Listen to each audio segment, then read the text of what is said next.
Next up, we have Jessica Carr coming up, who's with Girls Gotta Eat Good. And she has a fabulous print. It's very Jessica.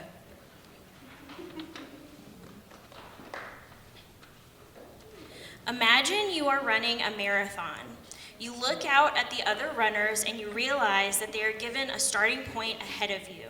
As you begin the race, you look down at your feet and see that you don't have any shoes. And then you look out at the other runners and see that they have the best tennis shoes that money can buy. How are you going to finish the race? This is often how my experience has felt as a Filipino small business owner. I didn't always feel like I had the startup capital or the resources that I need to succeed. And it's been a rough and bumpy road, but partnering with other minority small businesses is how I still exist today. So let's start at the beginning. What is the Knox AAPI Business Association and how did we start? After college, I was working contracted marketing jobs. Once the pandemic hit, I was laid off from all of my jobs. For the first time in my life, I was unemployed. I really do not deal with free time very well. I was craving all of the Filipino sweets that my mom made for me growing up. I started FaceTiming her, learning the recipes and making them, and I created a food blog called Girls Gotta Eat Good, and I posted all of the treats that I made on there. People started DMing me and asking me to buy them.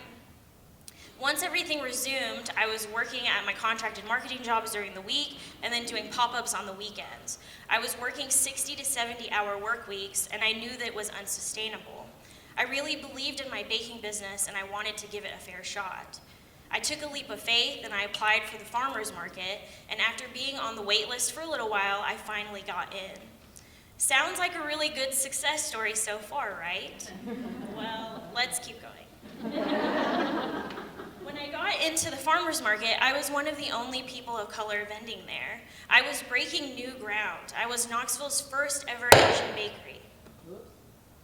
But I was struggling to sell my product. People didn't understand what I was selling, and they were too afraid to ask me. After coming home with lots of product left over, I vented into a TikTok. I wondered why people didn't understand what I was making, why they were too afraid to approach me, and I closed the app and didn't think anything of it. The next day, I woke up, and my video had gone viral with 197,000 views. 197,000 views. And the comments were exactly what you would expect them to be. People were telling me to move to a more diverse city. They asked me, why did I expect to be able to sell Asian baked goods in the South?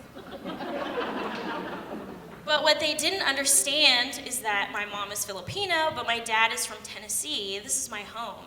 I grew up in a home that was a melting pot of Asian food and Southern food.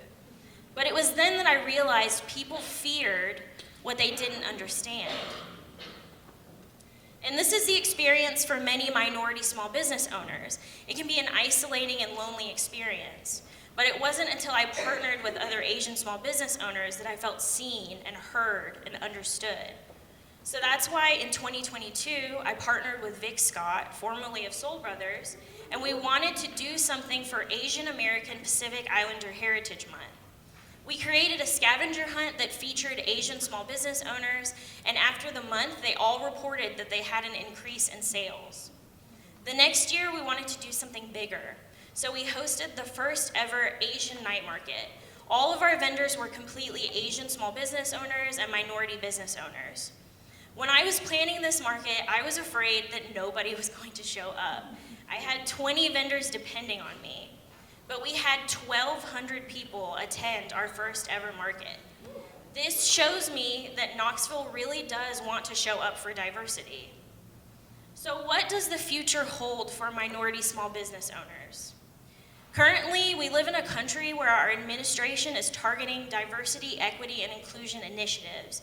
Funding is being cut. And I can't help but wonder, what does that mean for us? I want to encourage everyone in this room today to speak up for diversity. Think about in the last week how many minority-owned businesses you have bought from.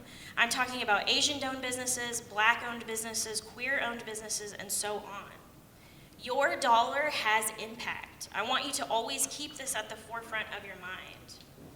Give brown and Black people paid opportunities. This is what we're trying to do with the Knox AAPI Business Association.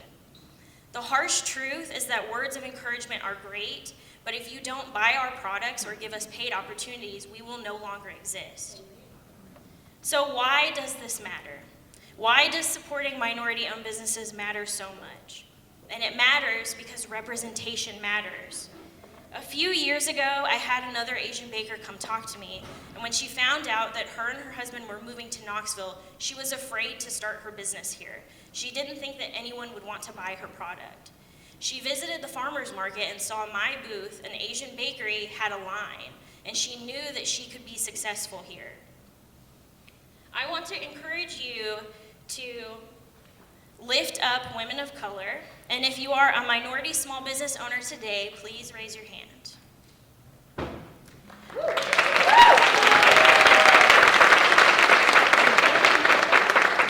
I encourage you to find these women and ask them how you can show up for their business, how you can give them paid opportunities. You can provide for them the metaphorical shoes that they need to get further in the small business rat race. And if you take nothing else away from my say today, I hope that you lift up people of color, that you amplify marginalized voices, and that you boost minority-owned small businesses. And to the people of color in this room, if no one makes a seat for you at the table, you can make your own table. So please support minority-owned small businesses. We need it now more than ever. Thank you.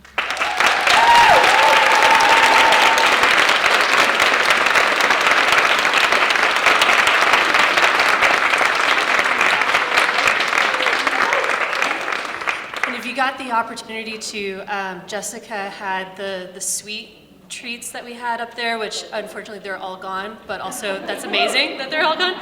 But anyways, that was all of her baked goods there. So there was matcha cookies, there was mochi cake, and there was ube cookies too. So anyways, you can visit Jessica at the farmers market this week. No, it doesn't start yet. When's? Oh. Okay.